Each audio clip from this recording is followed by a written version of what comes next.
Brian Coffin. I met my wife. Actually, it's very funny. I was getting off a 12-hour shift. Basically, I'm the route tow truck driver that nobody wants. He actually tried to tow my car. But when I arrived at the car, she was in the car. I did not like him at all.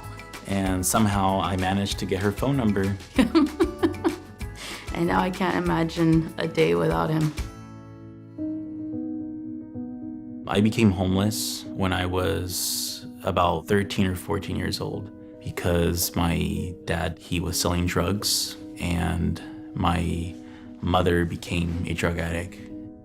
So throughout the years, I was pretty much homeless, moving to room, until the age of 21. That's when I met my wife right now. 6 months later, we got married. We both had jobs and we were stable. We moved into a 1-bedroom. This is pretty cool. I had fun that day.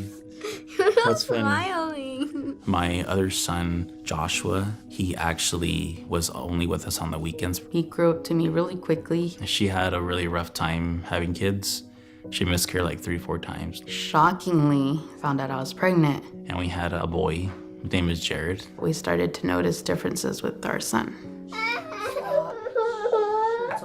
Our son was diagnosed with autism. Together we decided I would stick at my job and he would stay home and take care of our son. Because there was no point in me working at a store paying minimum wage when my money was all gonna go to the babysitter. The rent increased a lot higher than what I expected. We couldn't afford it anymore and we became homeless. Here I am, I'm functioning, educated, and employed, but homeless. And we were just motel to motel. I can't even get my son services. They found out we were living in motels and said they couldn't help us until we had a permanent address. Sometimes we didn't have money to stay at a motel in the car. So there we were in our car, cold nights with an 18-month-old sleeping in a car.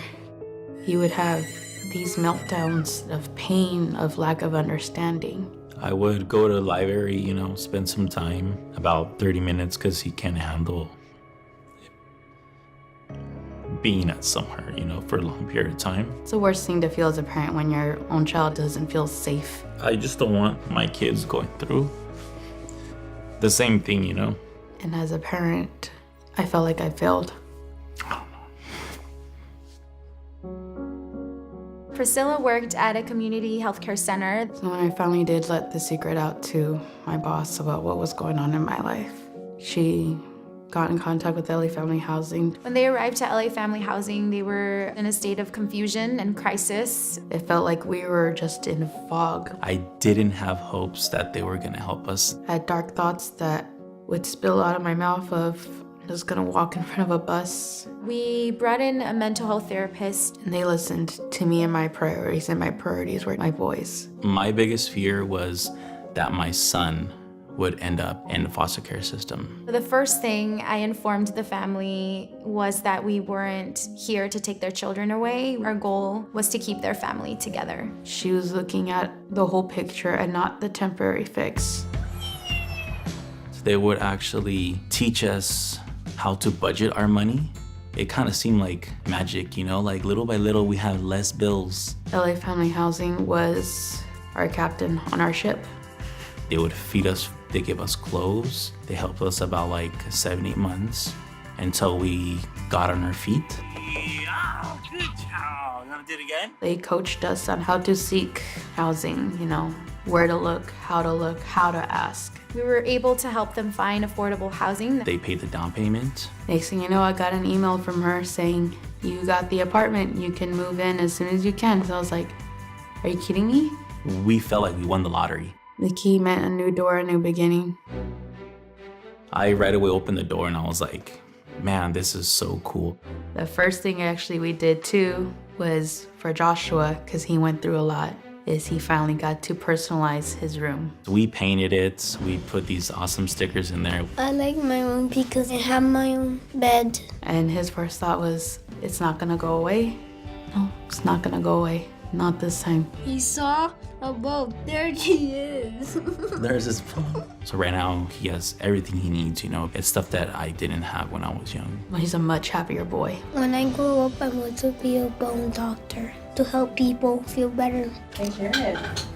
Do you see this color? Once the family was housed, they were finally able to receive services for their son. Hi. When speech therapy started coming twice a week and occupational twice a week, it showed right away, shockingly. Hot, yes, that is right. Yeah. He said hot. That was his first clear word, was hot. Hot means stay away. Good job. Good job. Now that their son was receiving services and attending school, Ryan can now focus on going back to school himself. I really would love to work with kids. I want to get my bachelor's in social work. LA Family Housing and what they've done for us was, for me, life-saving, and I managed life-saving for a lot of other people too. Homelessness doesn't discriminate. It can happen to anybody. Never did I ever think that would happen to me, but it did. Oh my God. I'm so proud of them. I'm so happy. Thank you, LA Family Housing. LA Family Housing did not give up on us, so that shows me love. My son thanks you, even though he can't tell you. I know he does, because you can see it. I'm still in shock, until this day, how much they did for us. Anything big and small, it all mattered and it all made a difference.